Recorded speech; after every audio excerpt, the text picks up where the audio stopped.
먼저 이제 이 차관들에게 임명장을 주면서 대통령이 윤통이죠. 근데 뭐 대체로 경통이라대요. 근데 이제 윤통이 한 말, 뭐라 그랬죠? 나에게 충성하지 말고 헌법에 충성하라. 자기 옛날 국회에 나와서 했던 얘기 같죠. 그러면서 이권 카르텔을 박살내라. 뭐 그런 이야기도 했는데요. 자기한테 하는 말이 아닌가 그런 생각을 해봅니다. 대한민국 이권 카르텔 중에서 가장 강력한 이권 카르텔이 법조 카르텔이죠. 그 중에서도 검찰 내에서도 특수부 출신의 이권 카르텔이 가장 심각하다는 것을 온 국민이 다 알고 있는데 마치 자기 자신에게 해야 될 말을 한 것이 아닌가 해서 자살골을 넣었다 이런 생각이 들기도 하고요.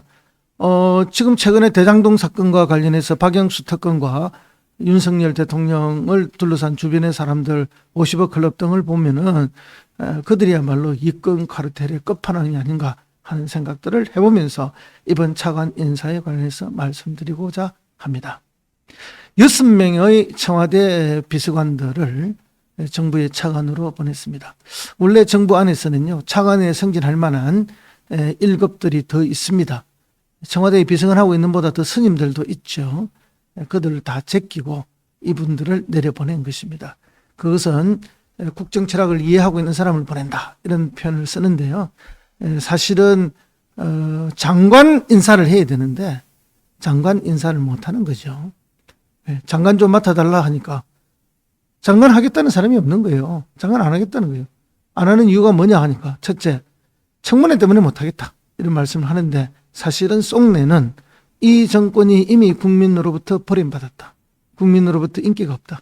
이런 정권에 내가 장관 해봐야 5점으로만 남는다. 이런 판단들을 다 하신 거죠. 그래서 장관을 임명할 수가 지금 없는 거예요. 교체할 수가. 그러다 보니까 고육지책으로 차관들을 내려보내서 부처를 장악하려고 하는 거죠. 그래서 공무원에 대한 거리감을 강하게 가져가려고 지금 하는 것이다. 그렇게 보고요. 셋째는 이제 내용을 좀 들여다보면요. 자, 산자부 2차관을 바꿨습니다. 산자부 2차관이 바뀌었는데 산자부 2차관은 그 전에 이미 바뀌었습니다. 그건 왜냐하면은 자기들과 원하는 방향으로 일이 추진되지 않는다 해서 해임시키고 보냈던 거거든요. 그래서 이제 산자부의 많은 일들을 자기 뜻대로 하겠다 해서 진행하고 있는 거고. 그 다음에 국토부의 1, 2차관을 동시에 바꿨습니다. 1차관은 뭐 하는 사람이냐? 1차관이 김오진 1차관인데 이 사람은 그 대통령실을 청와대에서 용산으로 옮길 때 실무를 담당했던 사람입니다. 그러니까 이제 인정을 받은 거죠. 그리고 국토부 일이 얼마나 많습니까? 그죠?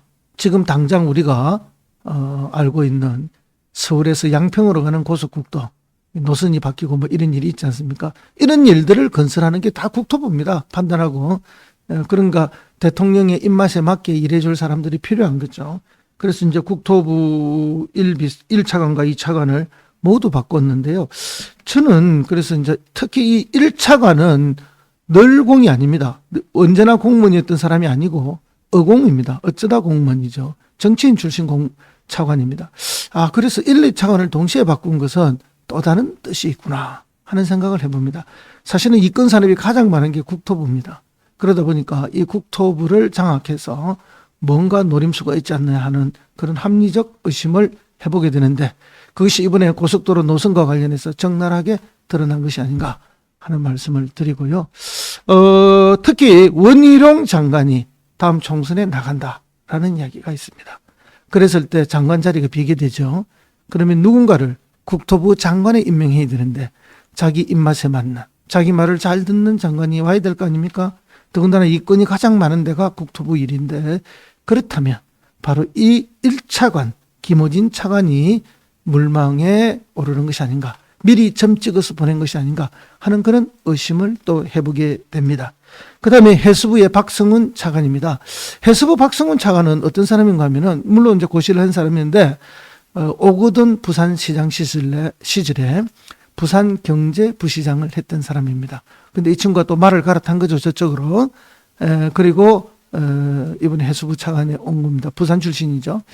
그 다음에 환경부 차관입니다. 임상준 차관인데 국정과제비서관이었고요. 그 다음에 과기부의 조성경 과학기술비서관이 차관으로 갔습니다. 그럼 이 부서들을 잘 따져보십시오. 이번에 후쿠시마에서 방류되는 핵오염수하고 직간접적으로 밀접하게 연결되어 있는 부서입니다.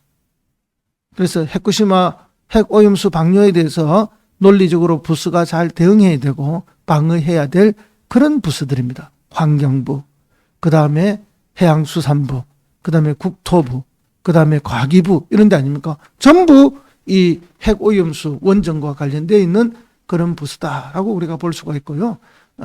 그런 어떤 여러 가지 다목적 포석이 있지 않느냐. 해방 이후로 차관들을 이렇게 대거 내려보내서 차관 정치, 차관을 통한 부서 장악 처음 있는 일입니다. 정말 기괴한 인사다. 그러나 그 속에는 뚜렷한 정치적 그런 목적이 있다는 것을 분명히 말씀드리고요. 그 과정에서 대통령이 임명장을 주면서 하신 말씀, 나에게 충성하지 말고 헌법에 충성하라 라고 말은 했는데 저는 거꾸로 해석하고 있다. 대부분의 국민도 거꾸로 듣고 있을 것이다. 그렇게 말씀드리고요. 또 그러면서 이권 카르텔에 박살내라 이런 취지의 말씀하셨는데 자기 중심의 이권 카르텔은 잘 보호하고 집행하라는 말로 들리기도 합니다. 그만큼 윤석열 정부의 인사와 그동안의 행적을 보면은 액면 그대로 말을 믿기가 어렵다. 한 번 더 해석해서 들어야 한다는 말씀을 드립니다. 여러분, 저는 그렇게 해석이 가능한데 여러분들도 그렇게 해석이 되시죠?